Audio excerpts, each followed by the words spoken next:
Hari ini, there you go, aman aja guys. Iya, memang program ini adalah program hore-hore kalau udah masuk ke jam segini. Walaupun tagline-nya adalah nggak cuma hore-hore ya, Iya Maya. dong, nggak cuma hore-hore. Kita udah jam berapa ini, Dok? Udah jam, sebentar lagi Hampir, nih. tapi belum bisa kita tutup Iya, sekarang. Belum bisa kita tutup sekarang. Kita lihat-lihat aja apa aja kira-kira yang berhasil mempengaruhi pasar hari ini atau yang bikin pasar gonjang-ganjing. Karena kalau dilihat dari di detik ini itu penurunannya lumayan loh. Lumayan Hampir ya. 1%. Hampir 1%. Dan kalau kita lihat dari sentimen pasar yang tadi ditayangkan gitu ya, kalau Detikers lihat tadi, kita bisa lihat ada beberapa. Salah satunya adalah Bursa Amerika Serikat yang libur. Jadi emang pasar saham Amerika Serikat di hari Senin 2 September itu libur karena hari besar, yaitu Hari Buruh Nasional Amerika Serikat. Kita libur juga, pasar kita libur juga nggak kalau kita hari buruh tanggal 1 Mei? Libur, karena kan tanggal merah. Karena tanggal merah ya. Oke, itu dia salah satunya. Apakah akan menjadi sentimen yang cukup berpengaruh untuk pergerakan pasar hari ini jelang penutupan?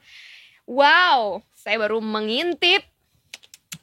Sabar ya Mbak Amel ya. Penurunan yang sangat tajam. Bahkan ini mungkin yang posisi ini tuh terendah gitu. Terendahnya ya. Tadi di 7598. Terendah 7598 ya, betul. Langsung aja kita tanyain kenapa ini hari ini begitu loyo. Kita langsung bertemu dengan kuncennya, Mbak Sheryl Tanuwijaya, Head of Research dari Investasiku. Halo, hari ini seger banget Mbak Sheryl. Iya dong, kan baru dipakai lipstick. Jujur banget sih. Jujur banget lagi. Jujur li. Mbak Sheryl kemarin kemana? Kemarin aku agak kurang fit ya, tenggorokan dan agak flu. Bukannya kemarin mau ini perayaan pembukaan indeks baru itu? Oh iya ya, makanya itu dia nggak jadi, nggak jadi datang. Oh nggak jadi datang? Karena nggak enak badan. Sama aku juga kemarin nggak enak badan. Alasan kalian semuanya, saya berjuang sendirian kemarin. Enggak, kemarin ada Evelyn Ong di sini. Karena ada. Ya, lebih cantik daripada Anita Mae. Astaga, fisik banget ini. Fisik banget. Gue dibelain sama Mbak Emang Sheryl. cantik itu selalu dari fisik yang liatnya ya? Enggak kan? sih, tapi ada kata lebihnya. Kan tidak boleh membanding-bandingkan orang. Enggak apa-apa dong, ini kan negara demokrasi Mbak Sheryl. Oh iya. Oke, lanjutkan. Saya juga tidak keberatan kok. Tidak apa-apa. Oh iya. Tidak apa-apa. Kita bilang makasih aja karena kita sudah dibilang cantik meskipun ada yang lebih cantik. Di atas langit selalu ada langit ya kan. Mantap nggak tuh? Mantap. Pasar kita juga hari ini mantap, luar biasa. Dia mendelep ya, seperti menyelam dia. Salah satu yang tadi kita sudah sampaikan bahwa sentimennya adalah karena karena Bursa Amerika Serikat libur, terus akhirnya jadi ada pengaruhnya gitu Mbak ke pasar hari ini. Betul banget Mbak. Jadi memang karena Bursa Amerika tuh semalam libur ya. Jadi kita bursa saham global seolah kehilangan arah. Jadi seolah bingung nih arahnya. Ada lagunya. Kangen nggak dengan nyanyian? Kangen. Enggak. Gue takut ikut nyanyi. Gue buta nada soalnya. Jadi kehilangan arah Mbak. Kehilangan sentimen ya. Apalagi juga IHSG kemarin kan sudah all time high di 7726,1880. Ya meskipun hari ini tadi sempat sih all time high hanya 0, sekian poin ya. Tadi level tertinggi hari ini itu termasuk juga all time high. Juga ya. Di 7726,66. Angkanya agak mistis ya 3 angka terakhir. Kenapa tuh mistis tuh? 662. 666. Oh 666 sekarang. Iya dan ternyata ini koreksinya 1% lebih ya, udah closing market ini 1,01%. Ya, jadi memang secara psikologis setiap kali ada all time high, IHSG-nya tuh cenderung koreksi. Apalagi semalam Bursa Amerika libur, jadi kehilangan sentimen. Lalu kalau kita cermati, nggak hanya IHSG aja yang hari ini merah. Bursa regional Asia seperti Shanghai, Hang Seng ini juga semuanya berada di zona merah. Eropa juga tidak terkecuali ya, karena juga nanti malam ada data dari Amerika, yaitu data PMI manufaktur periode Agustus yang diperkirakan masih berada di zona kontraksi ya. Sejak beberapa bulan terakhir ini masih bertahan di zona kontraksi sejak April 2024. Lalu sebenarnya di pekan ini juga banyak banget nih rilis data ekonomi dari Amerika. Dari pertengahan minggu di hari Rabu besok itu ada data tenaga kerja JOLTS. Lalu yang sangat paling dicermati pelaku pasar di hari Jumat ini ada data klaim pengangguran. Data unemployment rate, tingkat pengangguran di Amerika Serikat ini yang sangat dicermati pasar untuk menilai seberapa sehat pasar tenaga kerja di Amerika gitu.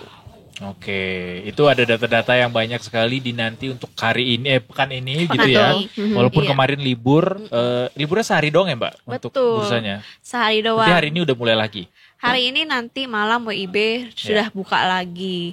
Tapi kecenderungannya kalau kita lihat pre-market bursa Amerika juga saat ini masih konsolidasi merah nih, seperti itu.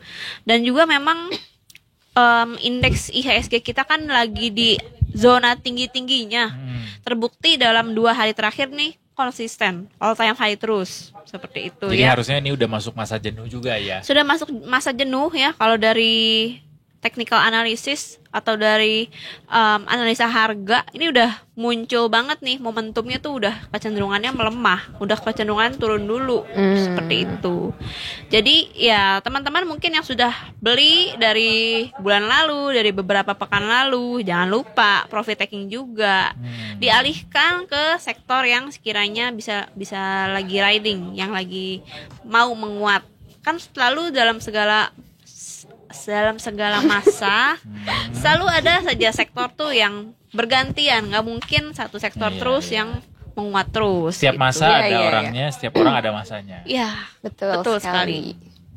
Tujuh dong. Tapi benar kata Mbak Sheryl, sekarang kalau udah untung silakan dijual, kita gantian untungnya. Nanti udah dijual, marketnya turun, terus kita gantian belinya. Jadi nanti ketika yang kita beli udah hijau lagi, tukeran lagi gantian. Ya. Jadi kayak kita mengikuti sektor yang lagi trending aja. Jadi sektor-sektor yang sekiranya sudah meredup bisa kita tinggalkan, bisa kita profit taking seperti itu. Kira-kira apa yang menarik nih Mbak untuk kita koleksi nih kalau untuk besok yang trending sekarang lagi apa gitu, yang mungkin yang bisa oke stop dulu yang ini, yuk kita beralih ke yang ini nih, emiten yang lagi trending ini. Oke, nah kalau kita cermati kinerja sektoral, hari ini seluruh sektor melemah ya, kecuali sektor kesehatan yang masih bisa menguat 0,49%.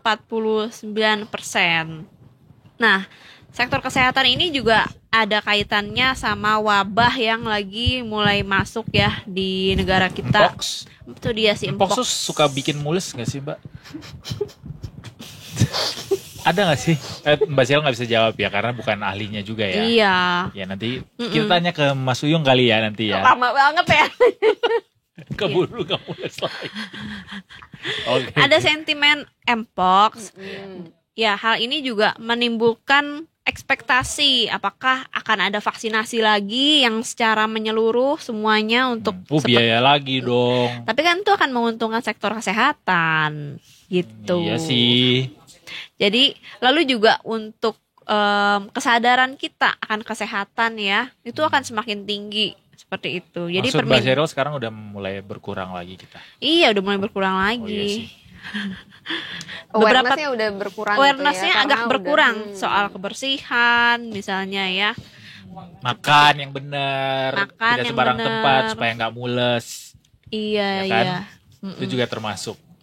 Iya. Karena bisa Iya, diare juga pada hari Iya, nanti kalau misalnya makan sembarangan juga bisa jadi sakit radang tenggorokan, ya kan? Imunnya jadi lemah ya, Nah, banyak itu. kalah. Nggak mau sendirian Luas gue. lah. Mbak Sheryl Jaga-jaga juga. kesehatan ya guys. Jangan Ayo rokok apa? sembarangan ya. Oh. Perhatikan konsumsi rokoknya, rokok elektronik mau rokok lagi, rokok Udah jangan konvensional. banyak. Perhatikanlah, sayangi tubuhmu, minum tiap hari. Beda. Beda. Oh. Jadi kalau kembali lagi ke situ berarti dari sektor kesehatan gitu ya Mbak ya. Sekarang lagi naik Bisa lagi, dicermati bisa lagi, itu. Berarti sektor kesehatan lagi bagus nih sahamnya. Betul. Serius Mbak? Iya. Wah, udah mulai dari sekarang ya berarti? Udah, ya kemarin kan agak sempat turun ya. Beberapa bulan lalu sempat rally, lalu gantian sama sektor energi, sama sektor konsumen non primer yang lagi trending. Nah sekarang kita lihat sudah mulai ada transisi dari IDX cyclical atau konsumen non primer tersebut balik lagi ke sektor kesehatan. Lalu juga properti yang tadinya agak sempat secara year to date itu tertinggal. Nah, properti beberapa pekan terakhir nih mulai menguat dan kita masih optimis sama sektor properti karena insentifnya kan masih baru mulai ya, masih fresh seperti itu. Memang ya ada sentimen negatif kemarin dari penurunan kelas menengah. Ada juga sentimen negatif dari kondisi deflasi kita secara month on month yang sudah terjadi selama 4 bulan berturut-turut. Itu juga menjadi sentimen negatif untuk sektor properti. Tapi dengan adanya insentif yang dilakukan, yang diberikan oleh pemerintah akhir-akhir ini, lalu juga kapasitas rumahnya juga ditambah untuk penerima kebijakan subsidi ini. Jadi kita lihat masih oke lah sektor properti. Seperti itu. Mantap. Itu dia saham-saham sektoral yang mungkin bisa diperhatikan jadi acuan untuk rekomendasi ya.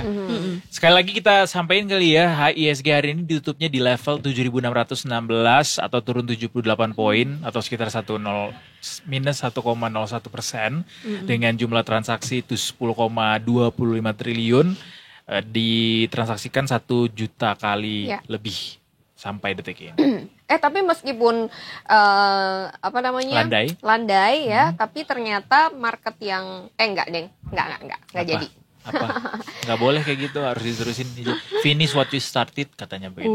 Enggak, gue tadi mau bilang kalau yang saham yang naik itu tuh lebih banyak, tapi ternyata gue salah. Ya, maaf, jadi tidak usah disebut gitu ya. Ternyata lebih banyak yang turun karena memang dia anjlok hari ini karena banyak yang udah profit taking gitu kan. Apakah Anda sudah? Kalau belum, lakukanlah.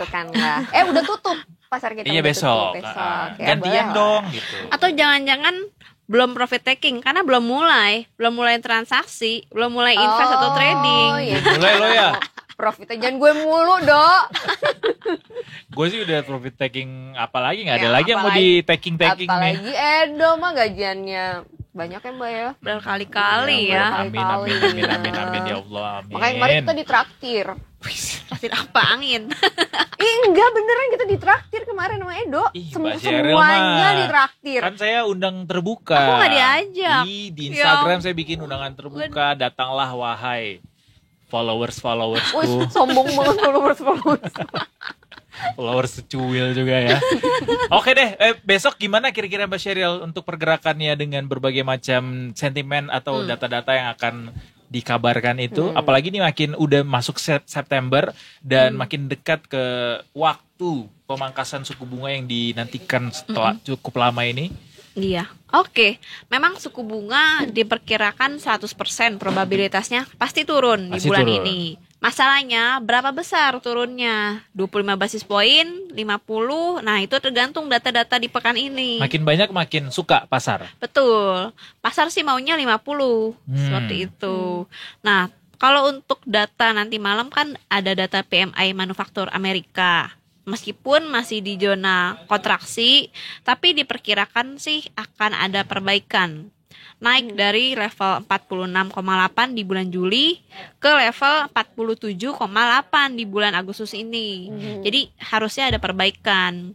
Jika inline sama ekspektasi pasar, kemungkinan besok ada sedikit rebound ya. Reboundnya tapi juga nggak akan terlalu banyak. Kenapa? Karena nyambung lagi. Besok malam ada data tenaga kerja JOLTS. Jadi untuk batas atas atau resisten IHSG besok ada di level 7.650 dan level bawahnya 7.550. Seperti itu. Beberapa sektor saham yang bisa dicermati untuk besok ada sektor kesehatan, khususnya rumah sakit dan obat-obatan. Lalu juga sektor dari properti, kita lihat ini ada potensi rebound dan energi karena memang masih volatile nih saham-saham terkait komoditas batubara, minyak, gas, seperti itu. Lebih lengkapnya besok saya live di IG YouTube Investasiku jam 8.30 WIB dengan saya sendiri yang live. Bentar,